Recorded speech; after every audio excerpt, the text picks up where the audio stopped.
You're watching a production of South Dakota Public Broadcasting.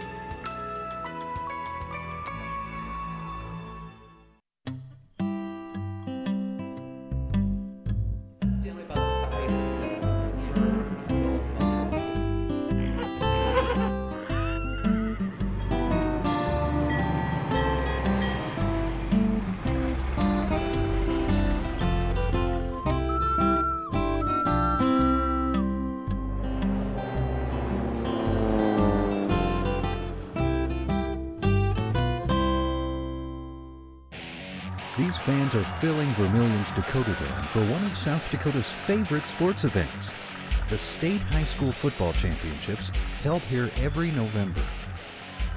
Does it really matter who wins? It's only a game, after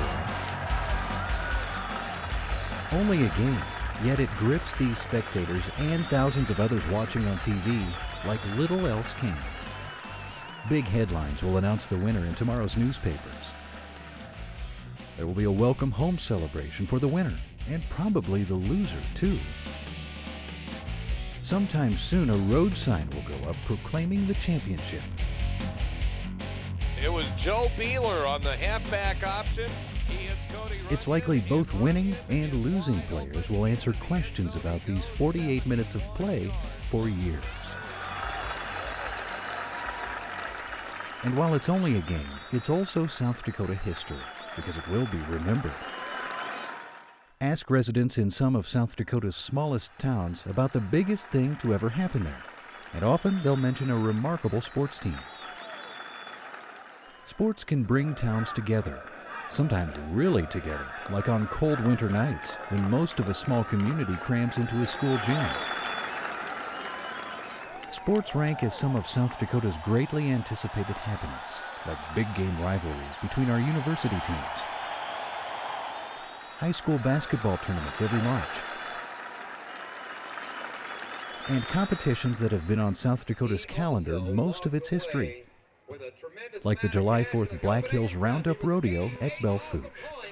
Look at Belle Ombre, the man, yeah! Some sports events go beyond games. The Lakota Nation Invitational Basketball Tournament celebrates an entire culture. Sports and athletes are history, not just because they're vividly recalled, but because these games were ways our first settlers felt American. A child whose family arrived in South Dakota in the late 1800s from Norway, or Germany, or Czechoslovakia could feel like he or she fit into the new homeland by mastering American games like baseball, football, and basketball. Sports are part of the American tradition. People sometimes talk as if traditions always remain the same. But sports changed dramatically over the 20th century, and they continue to develop in new ways today. Who knows? Sports that seem new now may seem like they've been around forever by the middle of the 21st century. The biggest change in the 20th century had to do with who could play. Before the 1970s, most South Dakota schools and communities had a few sports activities for girls, but they definitely took a back seat to sports for boys. That changed in the 1970s thanks to a national law called Title IX, which said schools had to provide sports opportunities for girls equal to those for boys.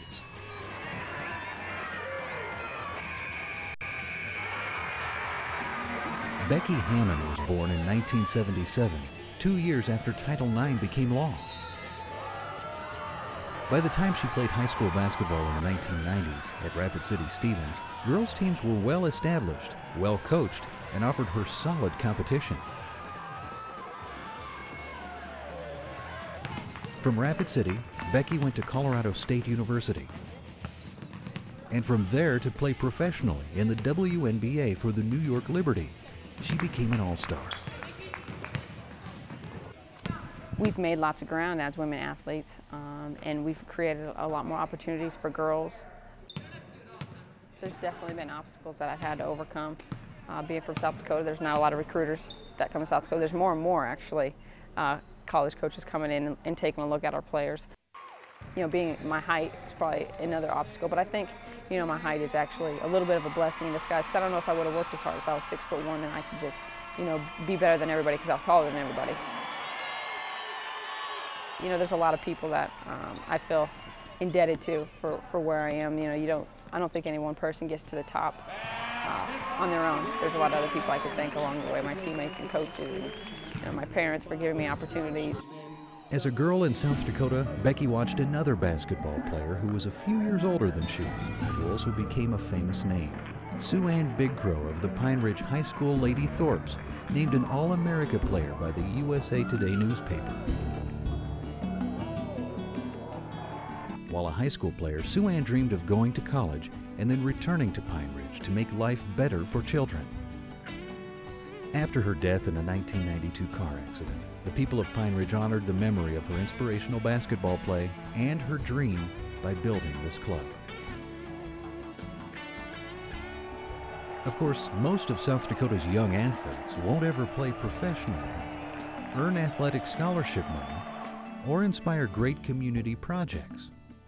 They play for fun, although it's easy to forget that during grueling practices. They play for fun and they hope to win, although, of course, that can't always happen. Some good athletes, in fact, seldom win. But win or lose, there are lessons that can be learned about being a reliable teammate, about being a good sport.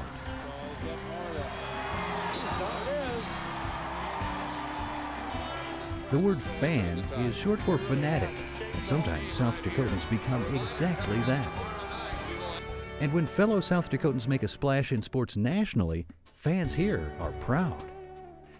Every part of the state can claim athletes who made the big time.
When it comes to the nation's biggest sports events, South Dakotans have come to play, beginning with the very first World Series baseball game.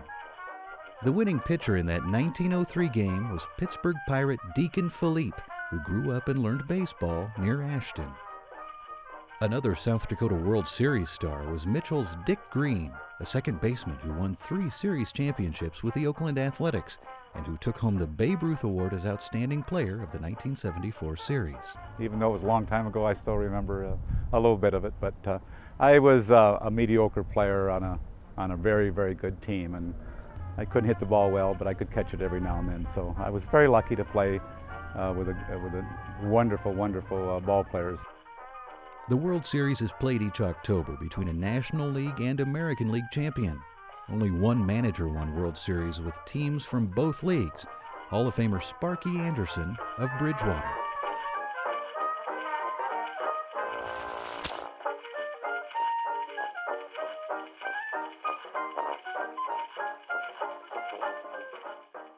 Most years, though, there are no South Dakotans in the World Series, but there are always athletes from our state each December in the National Finals Rodeo. That's one reason the state legislature named rodeo South Dakota's official sport. The greatest rodeo cowboy ever? Most folks agree it was Fort Pierre's Casey Tibbs, who collected a record 6 world championships and suffered 44 broken bones. Another South Dakota athlete who knew a thing or two about horses was Groton's Earl Sandy. He rode 3 Kentucky Derby winners in the 1920s. Fox went wide, but he maintained his lead and pulled away from which one to win the Belmont Stakes by 4 lengths. Thus, Gallant Fox duplicates Sir Barton's feat of winning the Preakness, Kentucky Derby, and Belmont Stakes, America's Triple Crown, a truly great 3-year-old. The state's first Olympian was Madison's Jean Vidal, who competed in the track and field in the 1920 and 1924 games. Wrestler Randy Lewis won a gold medal in the 1984 Olympics, and in 1988 Mobridge sent 2 of its own to the Olympics, twin brothers Bill and Jim Scher, both wrestlers. Wilmot's Cindy Griner is the only South Dakotan who's competed in 3 Olympics in track and field events in the 1980s and 90s. In football, Winners Frank Leahy is remembered as a legendary college coach whose Notre Dame teams won 5 national championships. It would seem that winning the Super Bowl with a last-minute field goal kick would be a once-in-a-lifetime experience. But Rapid City's Adam Vinatieri did it twice for the New England Patriots in 2002 and again in 2004. Probably the biggest sports accomplishment by a South Dakotan, though, belongs to Pine Ridge's Billy Mills. He trained by running 100 miles a week, and in 1964 did something no American had before. He won the Olympics 10,000-meter run. Here they come down the final out. Can Ron Clark catch the Moody? They're going through the field. He's coming up. He's passing the Moody. Look at Mills! Look at Mills! Look at Mills! Coming on! Mills is coming on! It might be Bill Mills. What a tremendous surprise here! Bill Mills of the United States wins the 10,000 meters. Bill Mills of the United States, a tremendous upset. Ever since that historic day, Billy Mills has traveled the country, talking to young people about the values he has learned from running. I have 3 presentations, and the other 2 I seldom give, because the other 2 anybody can give. You just take stories and you can tell them. But what I'm sharing is life experiences. And when you have only one life, and they want you to share that perspective, then you're sharing the same story over and over again. Like in my presentation when I said that as long as you blame other people for your failures, you might as well continue to do one thing, that's to continue to fail.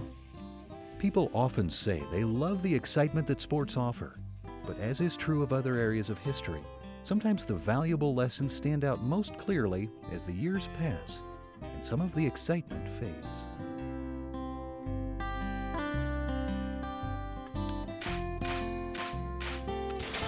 For additional information, a teacher's guide, games, quizzes, and more, log on to dakotapathways.org.